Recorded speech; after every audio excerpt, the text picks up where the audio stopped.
দুপুরের খাবার খেয়েছিলেন? হ্যাঁ, খাইছেন? মাশাআল্লাহ, অনেক কষ্ট হয়ে গেছে আপনাদের।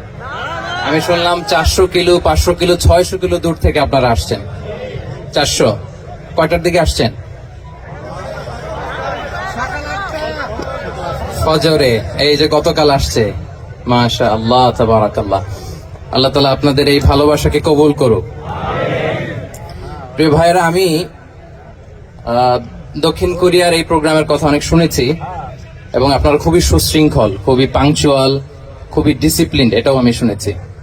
এবং তারই নমুনা আমি দেখতে পাচ্ছি যে খুব চমৎকার ইউনিভার্সিটির একটা স্টেডিয়ামে হাজার হাজার ইসলাম প্রিয় জনতা একত্রিত হয়েছে, কিন্তু কোনো বিশৃঙ্খলা নেই। তো আমি আলোচনা শুরু করবার আগে আপনাদেরকে ছোট্ট একটা অনুরোধ রাখবো। তো আমার অনুরোধটা আপনারা রাখতে পারবেন তো? পারবেন? আমি জানি যে সেই দুপুর থেকে আপনারা ছবি তুলতেছেন, ভিডিও করতেছেন, অনেক কষ্ট হয়ে যাচ্ছে আপনাদের। তো আমি চাচ্ছি